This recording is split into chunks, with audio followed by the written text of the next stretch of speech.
Donc, tout en disant bienvenue à notre chers invités, honorables invités, au nom de toute la mosquée, de tous les fidèles musulmans, nous disons d'abord, parmi nous voudrions présenter notre imam, Imam Mustafa, qui est l'un de nos principaux imams de la mosquée, plus les imams que vous connaissez, les frères imams qui ne sont pas là aujourd'hui, qui sont pris par le travail. Vous les connaissez tous certainement, mais comme ils sont absents aujourd'hui, ils sont avec nous de cœur, ils sont au travail. Ils vous disent aussi bienvenue au nom de tous les frères et toutes les sœurs de Liège. Donc après lui, évidemment, ici, je ne saurais pas vous présenter tous les visages. Parmi eux, il y en a que vous connaissez et il y en a d'autres que vous ne connaissez pas. Donc, Inch'Allah, tout le monde en tout cas est content de votre présence parmi nous. Et vous souhaite heureux séjour en Europe, heureux séjour à Liège, et heureux séjour vraiment partout où vous passez. Et vous souhaitera aussi un beau retour dans notre pays natal. Inch'Allah, et je ne vais pas tarder, nous allons lui passer le micro et Inch'Allah demander qu'Allah le Tout-Puissant nous accorde l'attention sur ce qu'il nous dira et que ce qu'il nous dira soit profitable ici et l'au-delà, Inch'Allah. Assalamu alaikum wa rahmatullahi wa barakatuh.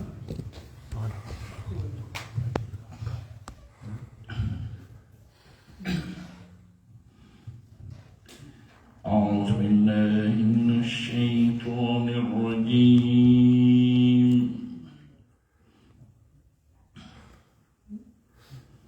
بسم الله الرحمن الرحيم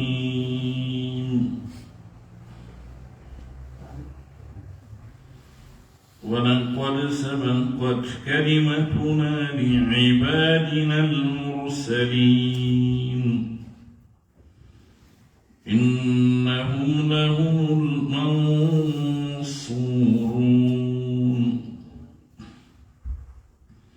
وإن جندنا لهم الغالبون فتول عنهم حتى حين وأبصرهم فسوف يبصرون أفبعذابنا يستعجلون فإذا نزل بساحتهم فساء صباح المنذرين وتول عنهم حتى حين وأبصر فسوف يبصرون سبحان ربك رب العزة عما يصفون وسلام على المرسلين والحمد لله رب العالمين. بسم الله الرحمن الرحيم. الحمد لله على نعمة الإسلام وكفى بها من نعمة، ثم الصلاة والسلام على سيد الأنام سيدنا ونبينا محمد بن عبد الله وعلى آله وعلى صحبته الكرام والتابعين لهم بإحسان إلى يوم لا مرد له من الله. أما بعد، أيها الإخوة الكرام، الآباء والأمهات والأساتذة الأجلاء، أيها المشايخ الأئمة الدعاة الطلبة الحضور الكريم، أوجه إليكم أطيب التحيات وأزكاها قائلا لكم جميعا السلام عليكم ورحمة الله تعالى وبركاته. كما تفضل الأخ الكريم المقدم لهذه الجلسة المباركة أمام هذه الوجوه المنيرة بالإيمان والتوحيد والتقوى. فموضوعنا يدور حول الأخوة الإسلامية. قبل شروعي أو دخولي في الموضوع، أسأل الله سبحانه وتعالى أن يجعل كل كلمة أقولها هنا خالصة لوجه الله الكريم، وموافقة للكتاب والسنة، ونافعة للأمة المحمدية. وأسأله جل شأنه أن يجعلكم أيها المستمعون الأعزاء الأكارم الأفاضل الأحباء من الذين يستمعون القول فيتبعون أحسنه. إن شاء الرحمن ما كنت أتوقع أن نجد من ضمن الإخوة إخواننا العرب، ما يكون المغربيين أو الجزائريين. هذا ما كنت أتوقع أن أجد إخواننا هؤلاء يعني في هذه المحاضرة. إن شاء الله الرحمن أحاول بعد يعني الكلمات التي ألقيها بلغتنا المحلية، يعني بلغة الفلاتة، أحاول أن أفعل يعني موجز بما أقوله باللغة الفرنسية إن شاء الله الرحمن، حتى يعني تؤم الفائدة يعني. هاي مسيبة جلبة تدوبة سيئة الله سبحانه وتعالى وتقول لهم والإنبي بآدم نيمين دو ينجي دو نيمة جماعة أسكو دو يونكو الإنجلبة نيمة قرد مون دمو الله سبحانه وتعالى مدرتو جيانجا لغو ينجي دو ديكي. هاي إن شاء الله الرحمن يوتر من دي يلوتو إكويته الأخوة الإسلامية، بمعنى كويتكم نين قوتو ياكال إسلامنا. Rem do nganti no kan ko min teddu kan sa mo dan fa ndo kambe buri handi de wadan de sifati mo adaraji wali non wonne ko min kan ko de men kulkani be yangani do allo anga na ya wi kala be don jango don seti sama wonde mo wali siarti e kala kan ko be men wonbe no ko ndode be imam be presenti. Hari إن شاء الله الرحمن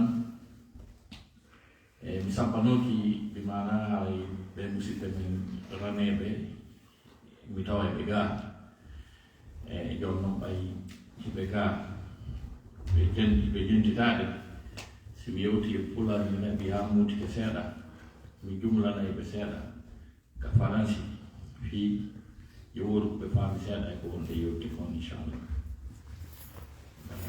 Conference notata ko herti nana be kambe tum jango ni bandu ni mudu mara non français non ko wete inshallah.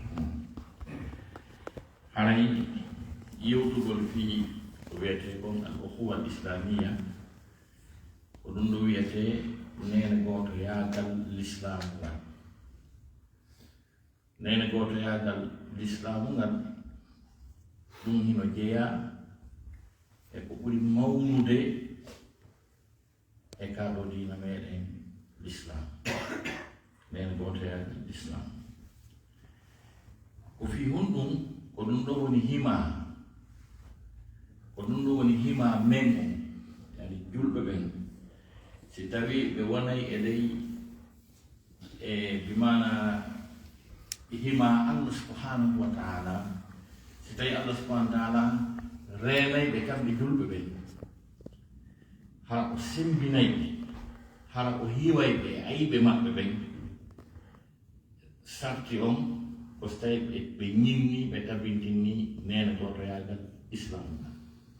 Allah ƴettanaade julɓe ɓe garanti hiwgol ɓe, rena ɓe e ayiɓe maɓɓe ɓen, o ƴettanaade ɓe garanti ɗum ko comportement maɓɓe on jikku maɓɓe watta ha Allah subhanahu wa ta'ala hiwa ɓe ayna ɓe. On jikku on comportement ko ɗaɓɓiri ɓe koye ɓe wonu nene gotoɓe ɓe welda ɓe yiɗindira ɓe yalnodira ɓe yiɗindira na ɓe accindirana si ɓe waɗi ɗum noon aɗa Allah ƴetti garanti hay hunde waɗata ɓe o riwawi ɓe wayino ɓe o ƴetti garanti no woodi ko yimɓe ɓuy famade julɓe bus wiyay ko honɗum hadi Allah walla julɓe ɓen ko honɗum Allah aynanta ha julɓe ɓen ware cuuɗi maɓɓe sunne rewɓe maɓɓe yani e muɗum jawle maɓɓe jatte yara Allah no reeni ɗon honɗum hadi Allah walla julɓe ɓen no waɗi poseɓe on question o jonna garanti wallugol julɓe ɓen o jonna o garanti si wona ɓe wonirnode no o faanirama ko o jonni garanti hiwgol ayna ha ñande tan ngal dari o diina makko kam wona julɓe ɓen o ɗo woni mamani diina ka o addi kan o wi karɗo o renay ka hewtoye ka fokkiti ton kono amma julɓe ɓen hiwgol ɓe e ayɓe maɓɓe ɓen ha gasa ɗum hino nanndi sartiji ko so ɓe timmini ɗin si Allah non ɗo walla ɓe so ɓe timminaɗo accitaka yo ɓe wara yo ɓe daƴƴite yo ɓe viole yo ɓe jatte haccate Allah laayi mum no woni ɗum ɓen famani amma noon diina kan diina l'islam noon o wii o hiway ka o aynay ka o naɓay ka ha ka hewte diina kan inna allaha baligu amrihi Allah subhanahu wa ta'ala wi o yottinay fiyake makko mo yahay ha o hewtoya o fodi wondema diina kan iwi ñande diina kan ari ko diina kan ka arde annabi adama alayhi salam ko opposition ka ardi tippa kono adama ɗo tawi diina kan heɓi probléme ko sabu heɓugol diina kan probléme ko ɗum noon tippini adama ɗo sabu hari adama e ɓen muɗum winate ka aljanna ñamum ko won toon kon foosi wona leggal ngal ɓay ɓe ñaami leggal ngal Allah subhanahu wa ta'ala wi tippiɓe ɓen ko ayruɓe kulna bitu ba'dukum jambi kulna bitu min ha jamia ba'dukum li ba'din adu tippe on fof yoga e mon noon ɓe dow yoga ko ayruɓe Allah subhanahu wa ta'ala fodoyi wondema addugol diina kan tawi ko aroyi haray jokkirɓe ni ɓen ko ni ɓe jokkiraali ni ɓen ko ni ko Allah tigi signali fette ɗe ɗiɗi kanji ɗin ɗiɗi dali fa imma yatiyannakum minni hudan wa man tabia hudaya fala khawfun alayhim wala hum yahzanun si ari arde e moɗon ɓay ma aroya immorte yan min peewal ngal peewal ɗum hudan mo Allah faami huwa dinul islam ko diina l'islam kan Allah daari hudan dal kala jokkuɗo kan diina ɗon haray kulol alanamo suno alanama jaka wodoyeɓe jokkataka so wi kala jokkuɗo ko ɗum ɗo haray wodoyeɓe jokkoytaka ko ɗon kanji ɗin ɗiɗi ari donc fetteji ɗiɗi woni ko nangodiri Allah daari fi'atayni fi'atun tuqatilu fi sabilillahi wa ukhra kafira Allah daari ko fetteji ɗiɗi fedde ko wi ko Allah addi ko diina Allah kan e sharia makko on e législation makko on ko ɗum ɗo marsata woɓɓe go wi ko tuma ɓe maayi ɓe lanni o si diina Allah kan marsa ɓen ɗo woni opposant ɓe opposé diina kan ko ɗin feddeje ɗiɗi on ɗon jonnon gariɓe wi haɓay kan diina Allah subhanahu wa ta'ala o wi wondema kanko e nelaɓe makko ɓen ɓe foole kataba Allahu la aghlibanna ana wa rusuli Allah walan ɗon farni wondema ko kanko e nelaɓe makko ɓen gañoto o ñande ɗum wanno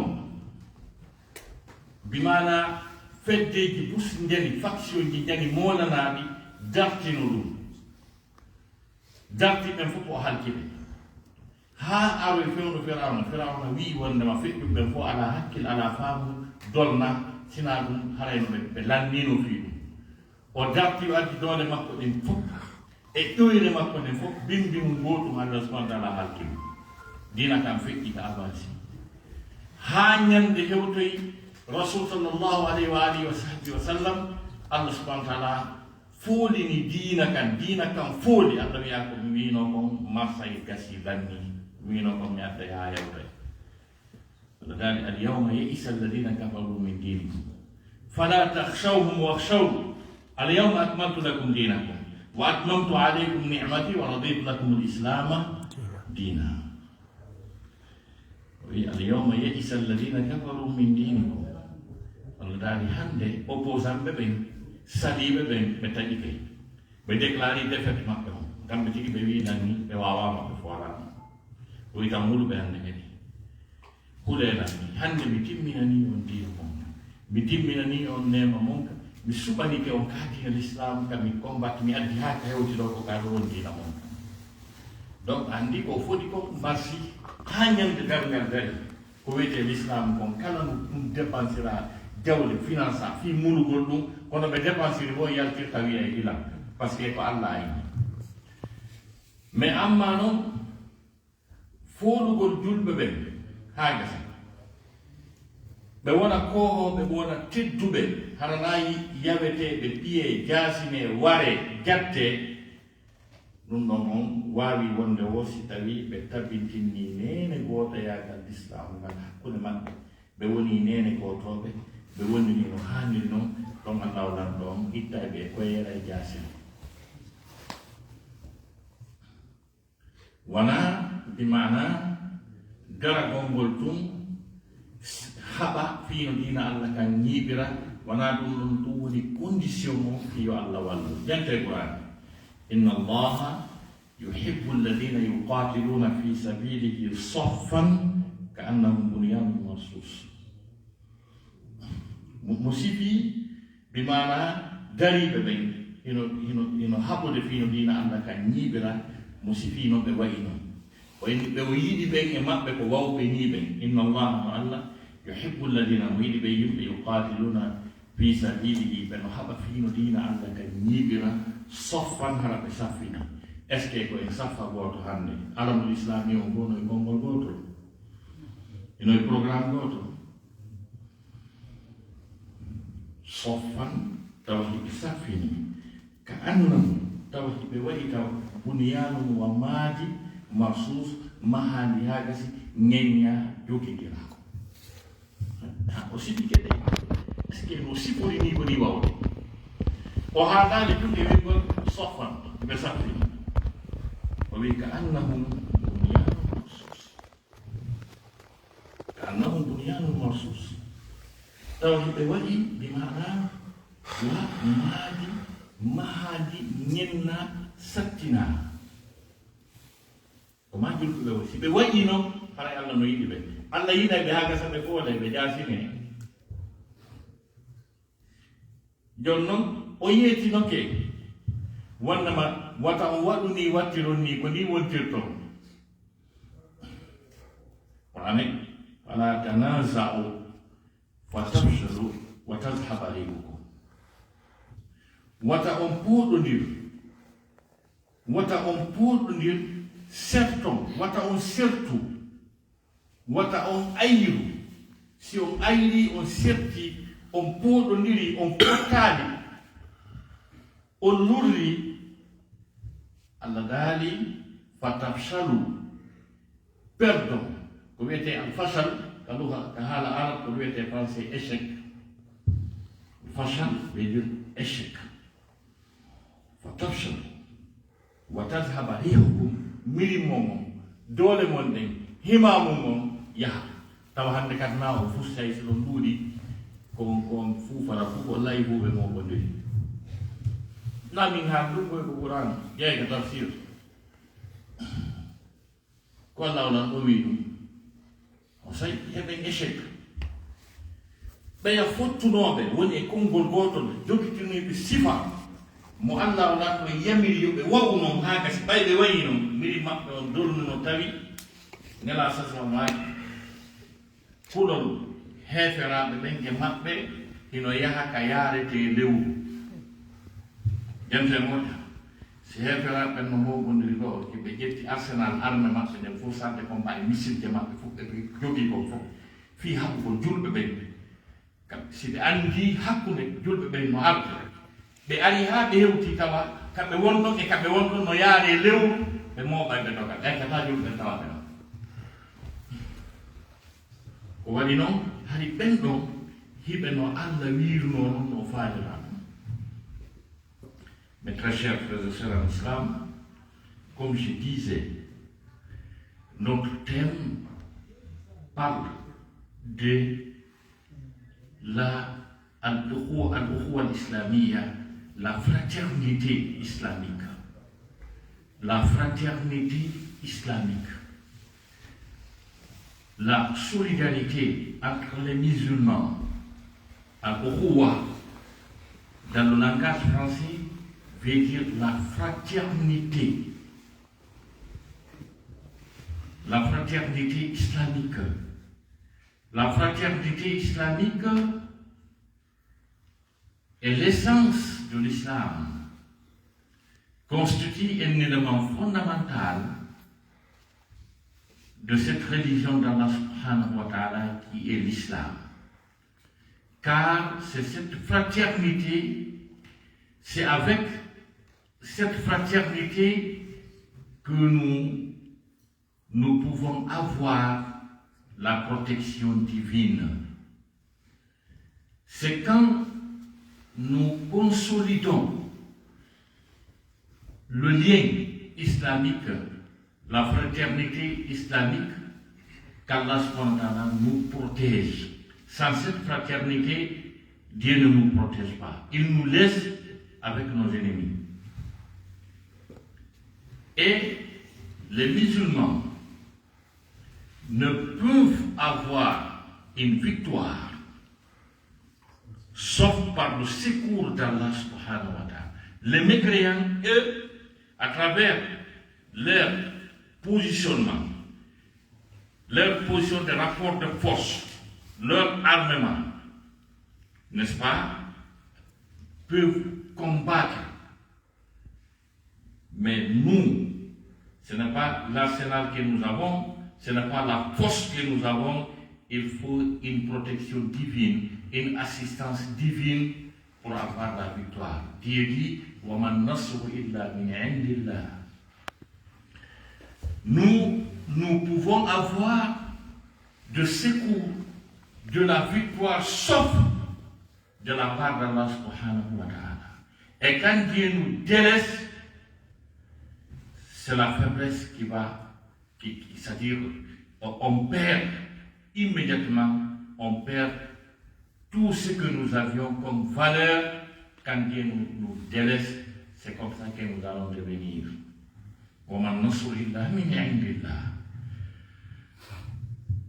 Beaucoup de nos frères musulmans n'ont pas compris quelque chose. Ils se posent des questions. Pourquoi Dieu ne nous assiste pas? Pourquoi Dieu, avec son omnipotence, son omniscience, sa grandeur, sa force, de tout ce qu'il y a comme moyen pour vaincre, pourquoi il laisse les musulmans? Il ne les assiste pas, il ne les aide pas. Dieu n'a jamais donné une garantie de protéger les musulmans. La protection des musulmans, n'est-ce pas, est conditionnée. La seule chose que Dieu a accordé la garantie pour protéger, pour pérenniser, c'est l'islam, c'est la religion. C'est seulement la religion. La religion est protégée par Allah subhanahu wa ta'ala et la religion, n'est-ce pas, parachèvera comme il a bien dit. Il a vaincu tous les ennemis de l'islam. Tout ce qui vient à l'encontre, à combattre cette religion, n'est-ce pas, Allah subhanahu wa ta'ala a tout anéanti. Jusqu'à ce qu'il dit dans la sourate Al-Maïda, la table servie, il dit Al-Yawma ya'isa alladhina kafaru min dinikum. Aujourd'hui, les mécréants se sont déclarés vaincus. N'est-ce pas? Ils se sont déclarés vaincus, c'est-à-dire ils ne pourront rien maintenant contre votre religion. Dieu dit min dinikum, il n'a pas dit minkum. Al-Yawma ya'isa alladhina kafaru lam yaqul al-Qur'an minkum bal min dinikum. Fala takhshawhum. Ne leur craignez pas. Wakhshawni, craignez-moi.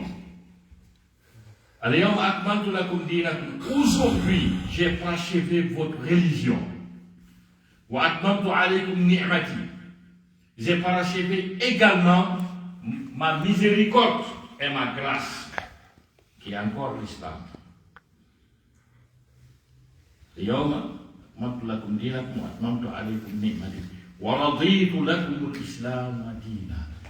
Je vous ai choisi, je vous ai agréé l'islam comme religion. Donc, ceux-là qui ont compris cette fraternité, sa pertinence, je veux parler du prophète Mohammed sur lui et ses compagnons qui ont matérialisé cette fraternité islamique, ils ont eu l'assistance et le secours d'Allah subhanahu wa ta'ala et ils ont triomphé. Dieu dit, ne vous disputez pas. Il ne faut pas créer des discordances, des divergences entre vous, Dieu dit. Parce que vous allez échouer et vous allez perdre votre estime, votre force. Et je pense que c'est ce que les musulmans ont fait. Et ils ont perdu leur force, ils ont perdu l'estime et ils ont devenu des jouets pour leurs ennemis. Parce que Dieu dit, Allah subhanahu wa ta'ala aime ceux-là qui combattent pour le sentier d'Allah subhanahu wa ta'ala, alignés, n'est-ce pas, comme des murs, n'est-ce pas, bien ornés. C'est ce qu'Allah subhanahu wa ta'ala a dit. Donc, c'est ça la fraternité islamique. Nous l'avons laissé de côté. Les musulmans riches n'ont aucun respect pour les musulmans pauvres. Les musulmans blancs n'ont aucun respect pour les musulmans noirs. Les musulmans, n'est-ce pas, instruits n'ont aucun respect pour les musulmans analphabètes ou ignorés. Cet équilibre, cette fraternité islamique qui a été matérialisée à l'époque du prophète Mohammed sur lui, nous avons constaté une absence totale, n'est-ce pas, de cette fraternité qui régnait entre le prophète et ses compagnons. C'est ce qui nous a amenés ici, là où nous sommes actuellement. Donc, nous allons nous séparer de l'État. Dans le côté de l'islam, Allah subhanahu wa ta'ala wadi hakkude julɓe ɓen fannintama ngal ko artaali haray ɗum wonay lowɓe e wonay lowɓe e wonay jaasuɓe e wonay waawaaɓe ɗum noon kala ka wonɗen kala ka tummodirɗen ene julɓe ɓen woni tawi ko niveau ka towoy dow ton ka someji ñani woni ko hakkude men gaa haray toujours lowɗoy no woodi position ngoy no woodi jaɓaade wonde e konngol gooto e jaɓaade wonde ko Allah lamɗo subhanahu wa ta'ala sifi ɓeya konko ɓe wonno kon haa ɓe fooli ko ɗum wanno nela sallah sallam ɓay ɓe annduno si nene gooto yagal ngal gasaali wonde hakkude julɓe ɓe si ɗum wonaani haray ɓe anndi ɓe fooɗata ko ɓe addi ngarndaade sahabaɓe ɓe wondi ɓen ko telema sen mo ngalna en gooto yaaka ko ɓe nelano pet neɗɗo gooto anndi profit maɓɓe tawi ko yiɗuɗo nela saslama marɗo feere nerdi ɓe nerdaari umdi labbeede e nerdaariji tawi ko goɗɗo faalete hannde ñaamete mo goɗɗo ɓurata faaleede e mbuuɗi ɗi goɗɗo ɓurata faaleede masla wona 100 000 euros maɗum 1 million d'euros e ñaameteeji muɗum e jiiji mum e nerdaariji ɓuri labbeede waali o nerdi nelaaɗo salasala nelaaɗo fiɗi ka wonki maɓɓe ɓe anndiray ɗum ɗo ndi nerdaari ɗo si tawi sahaabaaɓe gonɗinɓe ɓe ɓen si tawi hiɓe yiɗindirani hakkude maɓɓe ɓe anndi so ɓe foola e so ɓe foolata nelaaɗo acci hannde ɗo ɓe o ngooti ɓe ƴetti ɓeyni goɗɗo maɓɓe on kaari jowinaɓe ƴettuɗi ɗo nerdaari naɓa jonna aboubacre inna ko jeyaaɗo allah moƴƴuɗo nerdi mo tawi ko min dey ɗum adda tawi Aboubacry o ndaari o tawi mo hato jinni ɗum nden ñande mo weela imo mari probléme yoɓugol joddi suudu naɓugol ɓeygol labtaade yoɓangol fayɓe lekkol sammiiɗo e rowaari yari o ndaari o tawi ɗum ɗo ino labba ino futi o yiɗani ɗum ɗo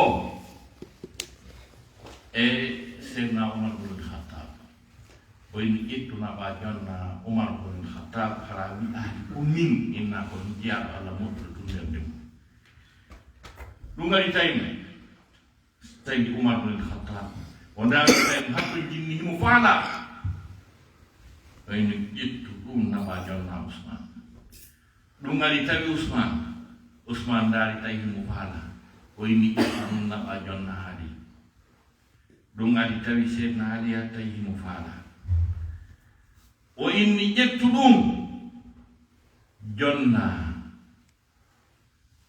Ousmane o yawi ko ton iwri o wi jonnoy e honnoyde Umar o wi ko ton iwri o wi jonnoy Ali o wi ko ton iwri o inna wa ƴettu ɗum ni taɓa jonna nelaaɗo Muhammad sallallahu alaihi wasallam kanko ɓuri handude mum a nelaaɗo yetnomo wata wi ko ɗon iwri o ƴetti o arti ɓe jonni Rasul sallallahu alaihi wasallam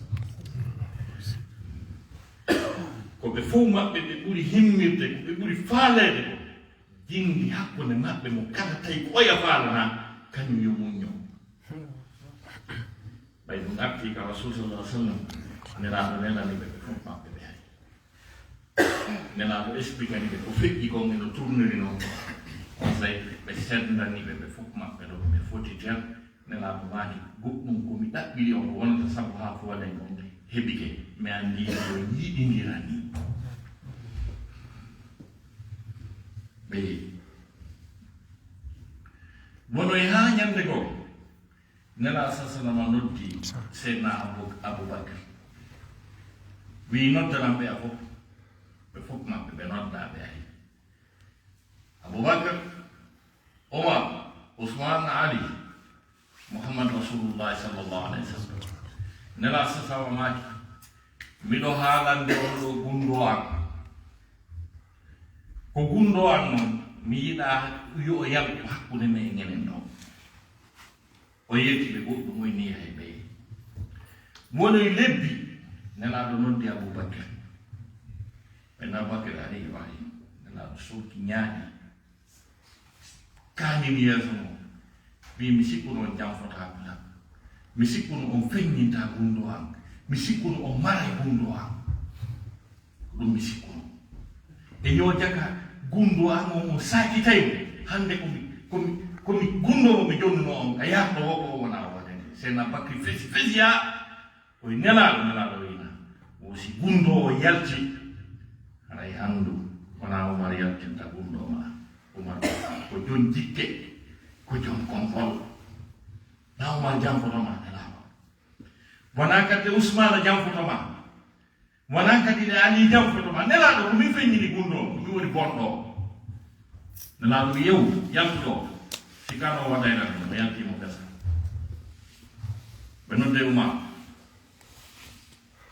ɓe holli ngoy yeeso ɓe yewtide yewtere seydna Umar wi nelaaɗo si gundo o yalti ɓayde hare o yalti sa wi gundo o yalti hare o yalti a wonani no o wola sowona gonɗo haray wata haqqille ma ara e Aboubacry wata ɗe ara e Ousmane wata ɗe ara yaati komi Umar feñi gundo ma o ɓe yimɓe moƴƴuɓe noon ɓe jam fotako ma nelaaɗo nelaaɗo wi yew sikano jam fotoɗo ɓe noddiri ɓe nayono mo kala wi ko kañum na oya ko kañum woni bonɗon ɓeya ko moƴƴuɓe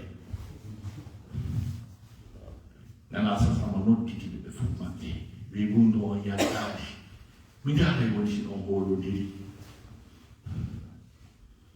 ɓenni iwi hande mi hoolike mi fooli arten ka sammiɗe ɗo goɗɗo ndaara sammiɗe ɗo e nafakaji ɓurɗi moƴƴude e kanŋe o nerde hana onon Oustaz Saydou Alaji Ceerno mi taw dow liége ɗo mitauto ono Musa saiki ada di Jerman. Kanye Usa bakar imamu. Ungeli kanye Usa manalpado. Ono do nayo do wawi wonde Abu Bakr e Umar e Usman. Ibena. Sambile do ana tawa o bizuba ka Usa. Eko jokko dire mum ko hoppi o jonno yalla ci cerno.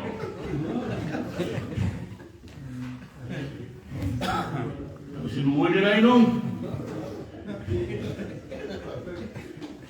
Taw sinu wodiray non. Taw sinu wodiray non. Onon do. Taw honde tuma. Ɗum wonata e ɓerɗe julɓe ɓe ko ɓeeɗo waɗi ko ɗum wona ɗum waɗata maɗum ka gunɗo haa gasa nodda Oustaz Sayko haa gasa mi yiyatoɓe gunɗo komi yeetiɓe kon kamɓe ɗa yalti Oustaz Sayko ko wiyatani paalno yeetade ala ceerno ko juuɗu gongol mo wakkili mo laaɓi reedu kono o nani o waalata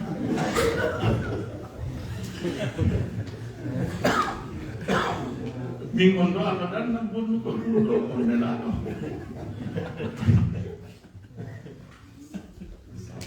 fanni en yo'indira en bonnidira inde e wonay ka goɗɗo e men jasata hersata hana na enen Allah wiwno en hewtade ko Allah wino mes très chers frères et sœurs en islam. Cette fraternité islamique, c'est notre force, c'est notre valeur, c'est cette spiritualité, c'est le lien spirituel entre nous et notre Seigneur et notre Créateur en matière de la protection vers Allah subhanahu wa ta'ala. Car le prophète a su l'ampleur et la valeur et la pertinence de cette fraternité islamique, il a commencé à examiner ses compagnons sur deux choses fondamentales. Premièrement, est-ce que cet amour, est-ce que cette fraternité islamique existe entre ses compagnons les plus proches? Un jour, quelqu'un est venu rendre visite au prophète. Il a envoyé un cadeau énorme d'une valeur à peu près de 100 000 € et d'autres choses précieuses au prophète. Il dit, je vais examiner mes compagnons. Lorsque ce dernier quitta le prophète a dit à l'un de ses disciples, prends ce cadeau, va remettre ça à Abu Bakr. Ne lui dis pas que ça provient de moi. Quand Abu Bakr a vu les 100 000 € et tout ce qui s'en trouve, et pourtant il s'est trouvé dans une situation délicate, situation financière, n'est-ce pas, difficile. Il était besogneux. Abu Bakr, il était besogneux. Mais il se rappelle de la fraternité islamique que le prophète a exhorté à ses compagnons, et plus précisément à ses 4 califes. Il dit, prends ce cadeau, va donner ça à Omar ibn al-Khattab, et ne lui dis pas que ça provient de moi. Et quand Omar aussi a vu ça, il dit, ça c'est intéressant, c'est précieux, ça je dois donner ça à mon frère. Il dit, va donner ça à Ousmane, ne lui dis pas que ça provient de moi. Et quand le cadeau arriva à Ousmane également, il a fait le même acte, n'est-ce pas, vers Ali. Et finalement, Ali dit, va donner à Ousmane, il dit, ça vient de là-bas. Alors va donner à Omar, il dit, ça vient de là-bas. Il dit, va donner à Abu Bakr, il dit, ça vient de là-bas. Il dit, alors va donner ça au prophète. Il prend, il renvoie ça au prophète. Le prophète les interpelle tous, il les appelle, il dit, j'ai compris aujourd'hui que je vais gagner, je vais triompher. Parce que j'ai su que chacun aime le bien, c'est-à-dire ce qu'il aime pour soi, il aime ça pour son prochain. Et il a partagé le cadeau entre eux. Le prophète resta encore quelques temps, quelques mois. Il les appelle, les quatre. Il dit, je vais vous dévoiler un secret. Je vais vous donner un secret. Mon secret. Je n'aimerais plus que ce secret soit diffusé au sein de la société. Il le laisse, quelques mois après, il appelle Abou Bakr. Il dit, je ne pensais pas que vous oserez de dévoiler mon secret. J'ai pensé que vous aviez ce respect pour moi. Il dit, mon secret est dévoilé. Dans la cité, ça devient un événement. Chacun en parle. Abou Bakr pleura. Il pleura. Il dit, le prophète, si le secret est dévoilé, et je suis persuadé que le secret est dévoilé parce que tu n'as jamais dit, tu as dit seulement que la vérité. Il dit, sache, ce n'est pas Abou Bakr. Abou Bakr a une piété qui dépasse de dévoiler ton secret. Ce n'est pas également Ousmane, ce n'est pas aussi Ali. C'est moi qui ai divulgué ton secret. Il dit, sors chez moi. Je ne pensais pas que vous allez me traiter ainsi. Abou Bakr sorta en pleurant. Il appelle Omar. Omar aussi fait la même chose. C'est-à-dire, il incombe, n'est-ce pas, cette responsabilité de divulguer le secret du prophète à lui-même. Il a épargné les autres. Et les quatre, chacun a pris cette responsabilité, c'est-à-dire en soi, et il a épargné les autres. Le prophète les appelle et dit, mon secret n'est pas dévoilé. Je voulais tout simplement savoir s'il y a de respect et de la confiance et l'honnêteté entre vous. Aurait été nous avec les $100 000, 100 000 euros. Ce que j'allais dire, donne ça à l'autre là. C'est cet exemple-là que j'ai donné avec les quatre là, comme les Oumar, les Abou Bakr, parce que c'est des gens que j'ai connus très longtemps ici à Liège. Parce que, ça peut avoir 100 000 euros et dire tous les 100 000 euros, donner ça à la tchèque. Est-ce qu'on est arrivé là? Ça peut être. Hein? Oui, on n'en sait pas. On n'en sait pas. Mais est-ce qu'on est arrivé là? C'est ça le problème. Donc, on y est venir, non? Mon canal, il a dit, oya, il a dit, oh, mon canal, renti, bon, nous, il y a et tout, nous, bon. Et j'en fais bon. Quand il y a le sifuri, mais qu'est-ce qu'il y a? Ndare ko ɓeeɗo yiɗindiranno haa tawi ɓe yiɗindiranno haa tawi joni oya no ɓurani ɗum hoore mum tawi feƴƴi joni matériel o yiɗindirangol téléphone e galle ɓe yawtoyɗo tawi joni ko taw oya no ɓurani ɗum hoore mum e rasoto muuta ha sahabaɓe jeego watti murude tamarore wootere e mura seeɗa jonnoya tamarore wootere ɗon ka tappiɓe ha goɗɗo addani siɗɗo mum ndiyam tawi so yarina ko daɗa e mayde ɗon ka o jaɓi ndiyam ɗon mo welti o fuɗɗi yarde ɗum o nani goɗɗo no otta oyni jonnon ɗon ko ɓuri ɗon ɗede on fuɗɗi yarde ɗum o nani oyano otta oye jonnumo ko on ɓuri faalede ndiyam ɗam haa ka jeega o haa gasi o inni a arkiiɗon ɗaɓɓe mbaawo o ari jonnugol hikkiiɗo ɗon o tawi o maayi o dogi o ari oɗa o tawi o maayi o dogi o ari ka mo fuɗɗora noon o tawi o maayi o dogi ka sakkitiiɗon o tawi o maayi ndiyam ɗam lutti ɗon hay goto e maɓɓe yaraani ɓeɗo ko sahabaɓe yewti hen ko qur'an yewti e fiwni ko nanaɗo sallllahu alayhi wa alihi wa sahbihi wa sallam iwgol maɓɓe makka ɓe ar madina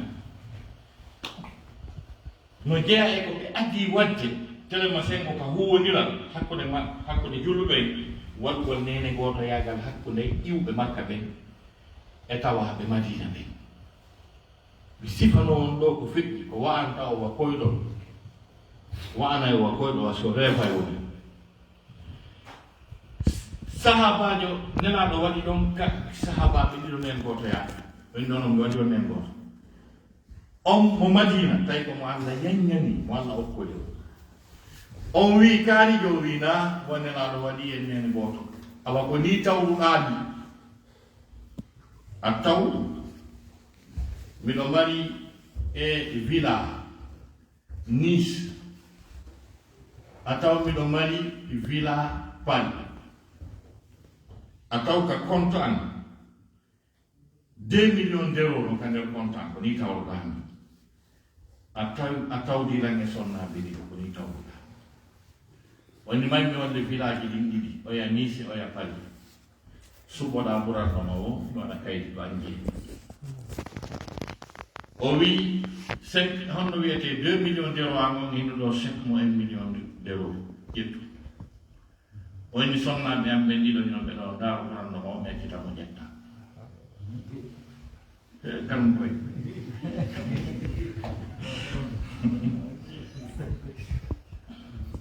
nen goto yagal ngal ko waɗi ɗon kon e ɓawti ɗum kañum kadi ɓay ɗum ɗon feƴƴi ɓe yawoyi jeyaadi weloyi moƴƴa ɓe wi jawdi mo kala daari nene goto mum on nene goto mo nelaɗo wanno nene goto mum on e misal ɓe yaw ɓe mana jeyaadi ni mo kala e misal heɓi wonowa 10 000 euros mo kala e maɓɓe joni noon goɗɗo tawaɗo madina ɗaɓɓiti nene goto mum on andi nene goto makko heɓi 10 000 euros kanka ɗo heɓi 10 000 euros o ƴetti 10 000 euros makko mo heɓi on o jonni oya wonani oya 20 000 euros kanko fus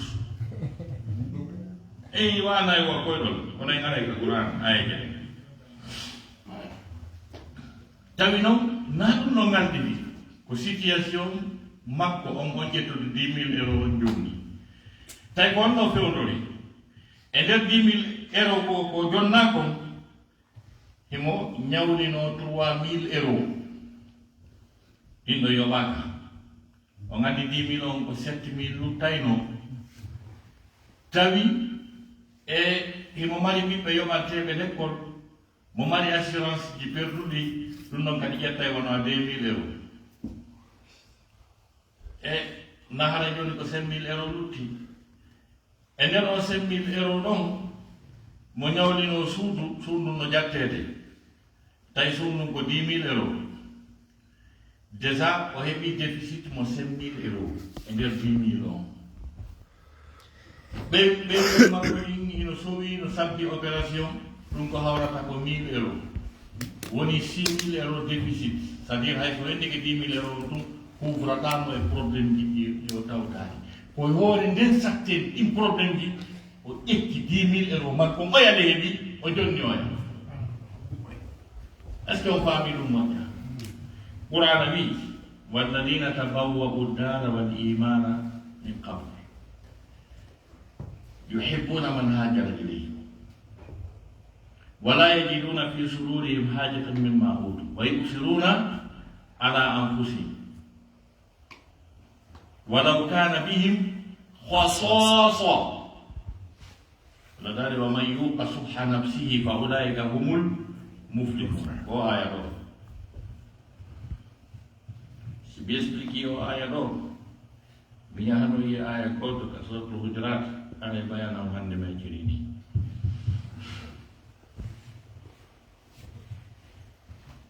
e Allah dani ɓe yimɓe hoɗuɓe ka saare Madina ɓe hoɗiti imanu mum e gonɗinal ngal Allah dani ɓen no yiɗi ɓen arɓe tawiɓe ɓen ɓe iwɓe Makka aɗi tawiɓe Madina ɓe Madina ɗa no yiɗi ɓen Allah subhanahu wa ta'ala dani ɓe ala heɓude haaju e ko ɓen heɓi kon ko yimɓe Makka ɓen heɓi kon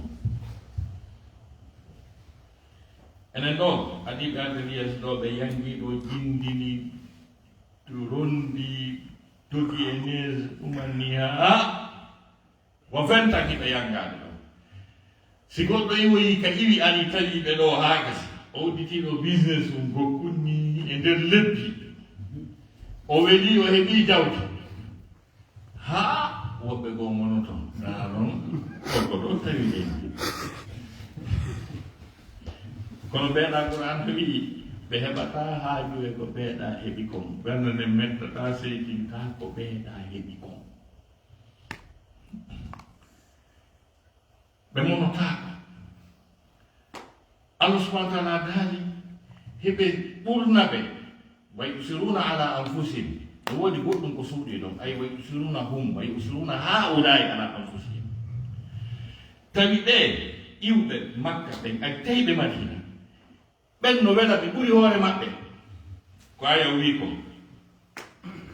Allah subhanahu wa taala daali heɓe ƴetta ko ɓe jogii kon ko ɓe heɓi kon ɓe jonna ɓe e hoore nde ɓen heɓi c'est à dire ko noon ɗaɓɓitude e aya on koko Allah wi kon walaw kana bihim hasasa hay si tawi hiɓe hatonginni ko wiyete hasasa komo situation mum ko heɓuɗo 1000 euros tawi no jogii probléme 20 000 euros ko wiyete walaw kana bihim hasasa c'est à dire Allah daani hay si ɓe ɓitti hay si ɓe weela hay si ɓe soñji hay si ɓe hatonginni hay si ɓe fokkitinnaaka gaso fii ñamaande ne 1000 euros ɓe ƴetta 10 000 euros ɓe jonna nene koto maɓɓe on kamɓe ɓe ɓaaroyo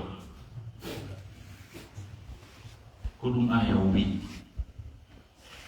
ɓeɗo kamɓe ko ni ɓe wonnata ngelo e men wonata ɗo ayna ɗo haa goɗɗo en mede wi fa few e kono gaɗa ɓe dogii tawi ɗo liyeede ɗo mo ardi ɗo no ardi o hara ko probléme 2000 euros ɓe waɗiri paɗal tawa wonko fillitade ɗum noon no mari 30 000 40 000 euros ka compte mum no dammi kadi kona kiri no soodi ɗo suudu o daro wiya o aéroport o wi fino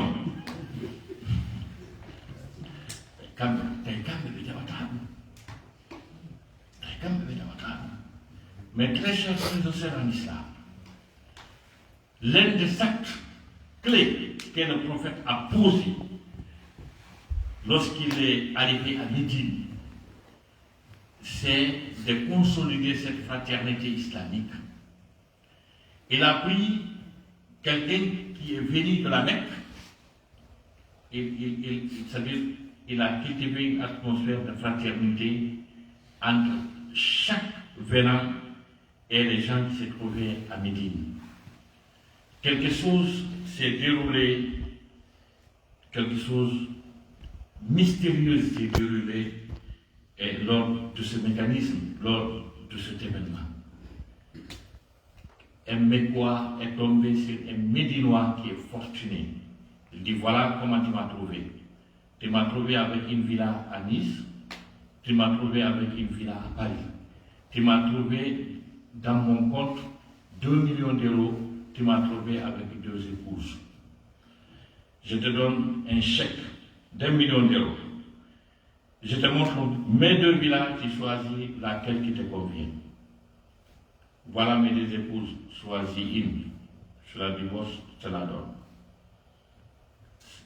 C'est passé entre les compagnons du prophète. Et quand il partait pour lutter pour la cause de l'islam, il y a eu des butins où chacun pouvait avoir 10 000 euros.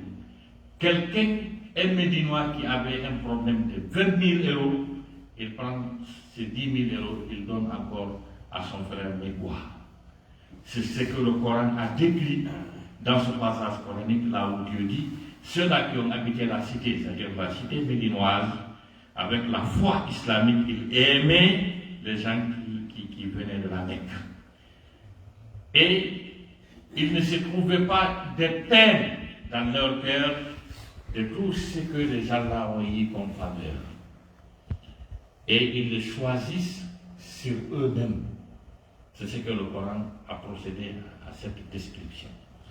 Je finirai cet exposé en vous lisant un verset qui se trouve dans la sourate Al-Hujurat. Sourate Al-Hujurat. Tela masengo ka huwondire ka okkindirgol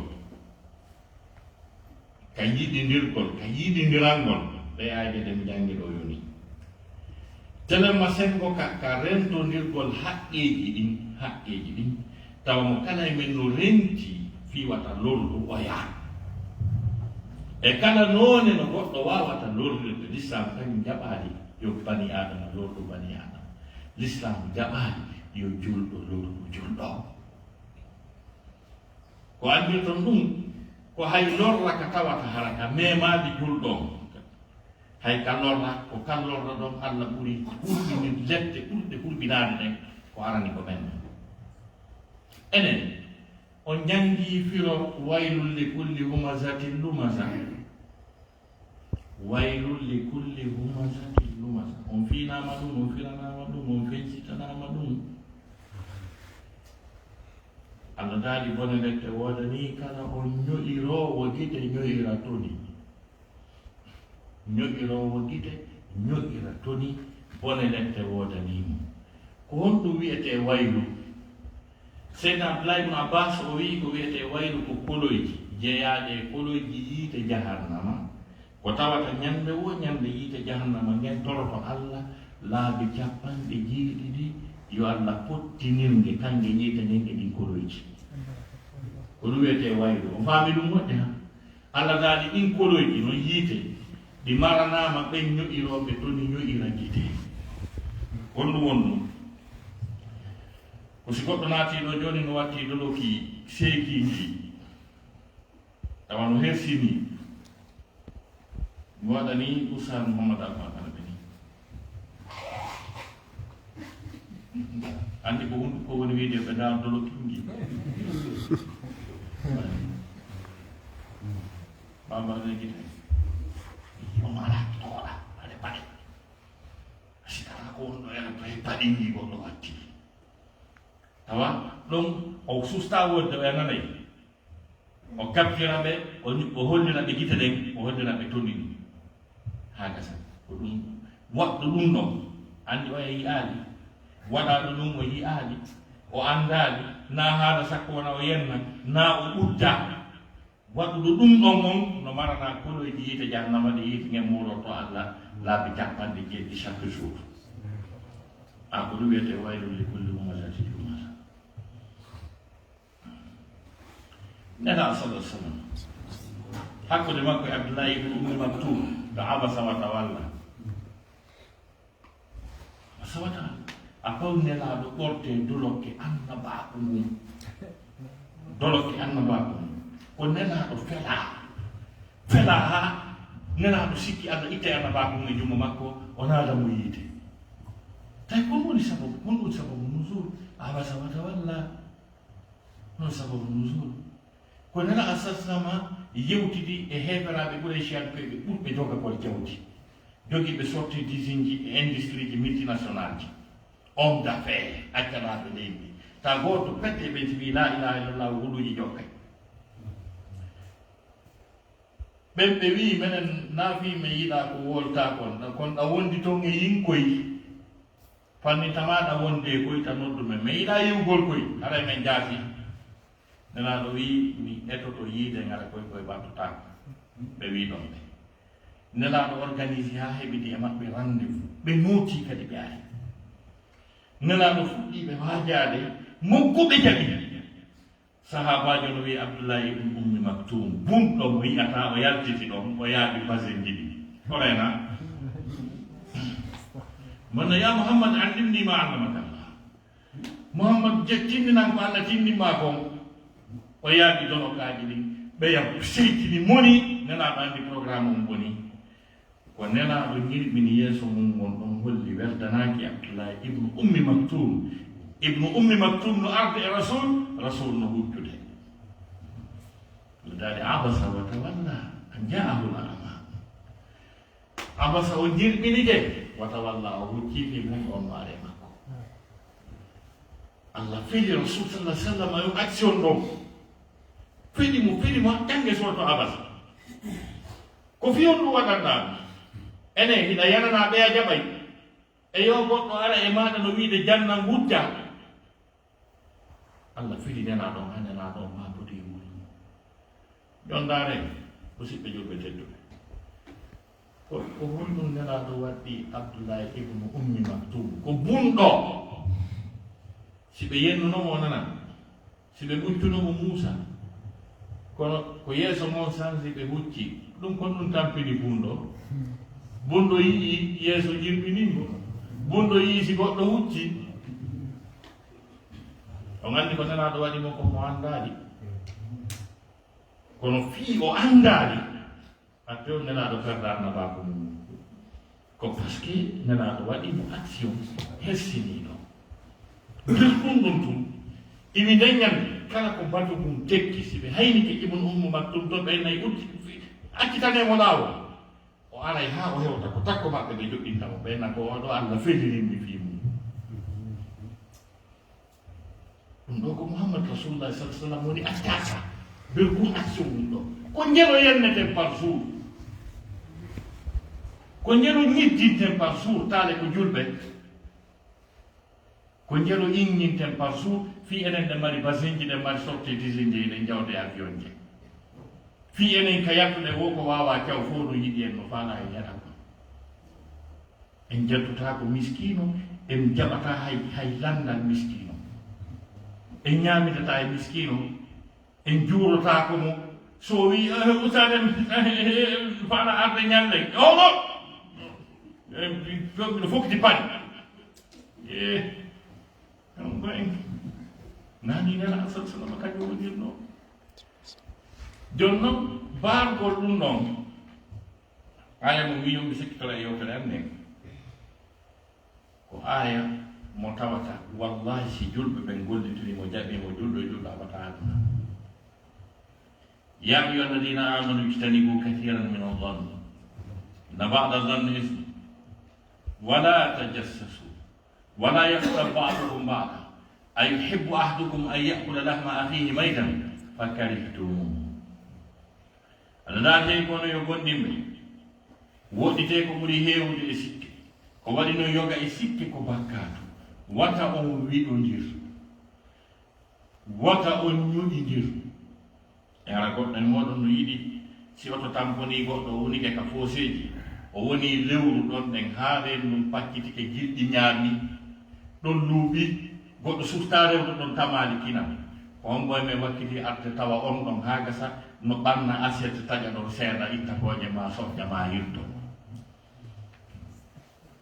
ko ni aya on wiiri honɗoni mana aya ko bonnuji Allah joɗɗini fiwata en ham bornude aranane nden o wiye woɗɗito sikke sabu yokka e sikke ko boni ko bakkatu jagga faamen sikke ko ɗiɗi ko sikke moƴƴo sikke bonɗo sikke moƴƴon jogodiren hakkude men sikke bonɗon tertoɗen mi jannon misal goɗɗo ara tawa hiɗe jooɗi ɗo o ara ɗo ta ko neɗɗo danejo pen tawa toni ɗin no ɓawdiri wa kembule goɗɗo e men hayno ɗi toni ɗo tum on nandi filme o suuɗi ɗi toni ɗo ɗi ñama e malboro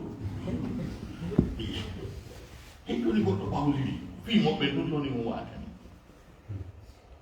tawi Allah ko wiwnoma ko ya wi ɓay ɗin toni ɓawdiri ɗo wiya ko astahfirullah ha ɓawdini hara ya ƴetti zannu moƴƴo on ko ya sikkumo ko moƴƴi hiɗa reemiɗa felliti ko tan kurugol ɓawdini kono wiya non ko astahfirullah ko la ilaha illallah wongo woodi ha toni ɗin ɓawli arani a fiimu tigi har andi o fiimu tigi si a wi ko astahfirullah a sikkimo ko moƴƴi hara ya waɗi ko aya o wi ko kono sa sikki toni ɗin ko ɓawdini ɗi ko tankoron ɗum a sikkimo sikke bonde ko ɗum Allah wino ma wata waɗu ɓayno no waɗi ɗum ɗon ha gasi o joɗɗinanma bornore yeeso ha joni on haɓali par ce que ko sikkuɗa kon ko ga woni o anda Allah addi bornore wiyetede wata andaru siko gonga wata o wiɗodir ɗaɓɓitu ɓay ɗum ko Allah wino ara noon ko ngalantinne bornore ɗon gadduwano wiide ko astahfirullah ɓawlini toni ɗin a fusi bornore nden a wi ko fi bugol Allah adanima bornore kadi fi yadaɗo wiwata andaru siko gonga ka wiɗomo wona ɗo seeɗa tum o jolta o gandi fi moɓɓe mortoto quoi waɗa zayi o tippora ha nana joni o yehi fimoye kon ina lantude bornore ko kadi wa joni o yehi fimoye kon on tigi jokkita ñento ara haade o huɓɓina malborol ndu o fewtaka kam par ce que fimoɓe hakke maɓɓe ɓe bonniɗi si ɓe pooɗi hen ku on ko wigol allah yim dey basse fiimiɗo ga ɓe naɓirta fimo wakkane hakkil moƴƴa premier coup on ko dow o darta wigol allah yim fiimi dey basse kadi o aynane ha o huɓɓinagol o ayna ha o fiima allah wino to ɗaɓɓitu o ɗaɓɓiti o yii o tawi o fiimi andi o nanti bornude allah ni molni allah addi kadi wonde kadi tambere ɗiɗi o wiyta wowloy ko yiwɗaga mi winoma wata sikko o fiimay yedduɗa gan sikkuɗa o fiimay mi winoma wata ɗaɓɓitu ha anda siko gonga o fiimay yedduɗa gan ɗaɓɓituɗa awa yandi wata wowlu ko yiwɗa kon wala yakkata baɗo ko mbaɗa wata ñowgol ko wiyete ñowgol goɗɗo ko wuurugol ko woni wadde tigi tigi kono harano hersini taw ko ala kay wanda ko suuɗi ko wiyete ñowgol la wiyta wuuru on tigi ara tum daro ɗo gandi ñowoɓe ɓe mari départ ji ɓe mari stratégie ji aussi tum ɓe yetta ɗo gonno wadna boni wadna boni ino gandi ko homboni hino fiima non hande si tawno goɗɗo si wartike na fusno mi wartu kam addam boni dina kam boni ka yeeɓaɓa hiɗon andi hompo mi yiɗo fiima hande ko muko baaje hororaɓe ɓen ɗo ɓen miɗo fiima o bonnude inde wende o wonamo ñawama ko ɗum woni ma nan ayon joni si tawi e respecti e ɗaɓɓitade ɗumannaki wangam waɓata ma sa yi a wonani wangam waɓata ay goto donc ko ɗon mi wontanade ɓe tabisama ɓeɗo mi randa micro mes très chers frères et sœurs en islam, la fraternité islamique nous parle également de faire en sorte de ne jamais porter préjudice de n'importe quelle nature à son semblable musulman. Préjudice. Tu ne dois pas l'insulter, tu ne dois pas le médire. J'ai donné un exemple sur le prophète Muhammad sallallahu. Déjà, lui a dit Waïlou li kulli humazatin lumaza. Le mot Waïl, selon Abdullah ibn Abbas, il dit ce sont des puits de feu, de la fournaise, que même Jahannama, chaque jour, demande la protection d'Allah subhanahu wa ta'ala pour ne pas être jeté sur ces puits-là.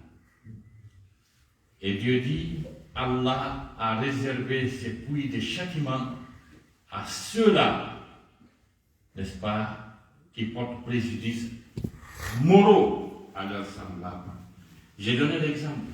Quelqu'un vient, il rentre, il est mal habillé, et j'ai fait un signal à Oussar Momadalpa pour qu'il sache que ce monsieur-là, il est mal habillé. C'est comme par exemple quelqu'un qui fait comme ça. C'est ce qu'on appelle Waïlou li kulli humazatin lumaza. Le prophète Messalie sur lui, un jour, il a négocié avec les fortunés de la Mecque. Ceux-là disaient, nous voulons t'écouter, mais il y a des gens de bas profil qui te suivent, nous n'aimerions pas nous retrouver avec ces gens-là. Donc si tu veux qu'on se rencontre, il faut les épargner de toi. Il faut les faire éloigner de toi. Le prophète a eu cette opportunité, ce privilège. Ils ont accepté le rendez-vous, ils sont venus. Il y a un compagnon du prophète qui est aveugle, Abdullah ibn Maktoum, qui est rentré, il ne voit rien, il piétine ces gens-là et rien. Le prophète a montré un visage qui n'est pas heureux de l'acte d'Abdullah ibn Maktoum, parce qu'il s'est trouvé dans une stratégie qui pouvait donner un grand pas à l'islam, parce que c'est des gens, une seule personne de ces gens-là, s'ils acceptent l'islam, il y a des milliers qui vont le suivre. Et quand le prophète a changé de visage, quand le prophète s'est détourné d'Abdullah ibn Maktoum, Allah subhanahu wa ta'ala a parlé amplement de cet acte du prophète. Allah a reproché le prophète. Ibn Maktoum qui est aveugle, qu'est-ce qu'il a su de son problème? Quand le prophète l'insultait, il pouvait entendre. Quand le prophète lui frappait, ça allait lui causer du mal. Le prophète ne l'a pas frappé, le prophète ne l'a pas insulté. C'est un aveugle. Il n'a pas vu l'acte que le prophète a fait, mais Dieu a reproché le prophète. Donc, Allah subhanahu wa ta'ala nous a parlé d'un verset coranique qui se trouve dans la sourate Al-Hujurat, là où Allah subhanahu wa ta'ala a dit Ya ayyuhalladhina amanu ijtanibu kathiran minan nas. Éloignez-vous de la suspicion. C'est-à-dire, ne pensez jamais du mauvais à vos semblables. Il dit, ne vous espionnez pas. N'est-ce pas? Allah subhanahu wa ta'ala a dit de ne jamais parler à l'absence de vos semblables ce que vous n'osez pas parler à leur présence. Ne parlez pas du mauvais à ces gens-là. C'est ce qu'il a dit. Et il y a certains de nos frères qui brisent ces bornes. Parce que quand on respectait ce verset, par exemple, j'ai donné l'exemple, quelqu'un qui rentre ici, il nous trouve, ça trouve que ses lèvres sont noircies. Rapidement, quelqu'un va penser que c'est quelqu'un qui fume de la cigarette. Et normalement, ce qu'il devait faire pour avoir la conformité avec ce verset coranique, c'est de dire, c'est parce qu'il dit trop astaghfirullah, c'est ce qui a noirci ses lèvres, c'est ce qu'il devait dire. Il n'a pas entendu. Mais il brise cette étape en pensant à ça.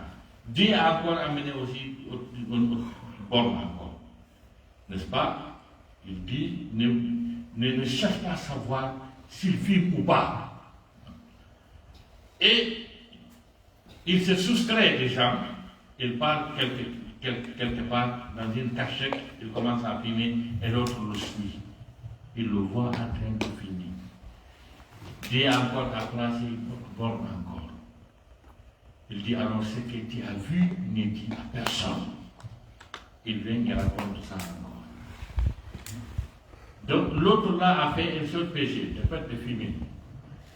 Toi qui as fait le péché, n'est-ce pas, de penser du mauvais à ton semblable. 1. Tu as fait le péché de l'espionner. 2. Tu as fait le péché de parler du mauvais à son ennemi.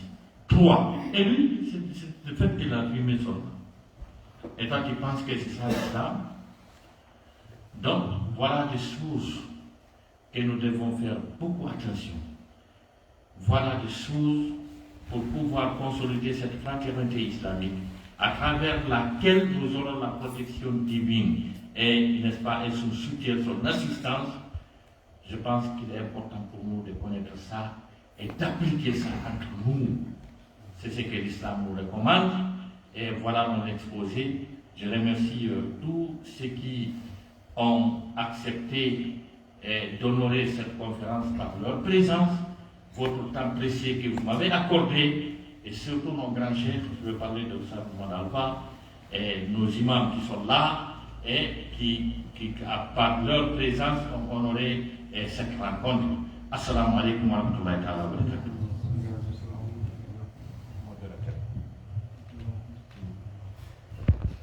Alhamdulillahi rabbil alamin. En weltanike Allah subhanahu wa ta'ala ko tawni en o wakkatu ɗo e nde ñalande ɗo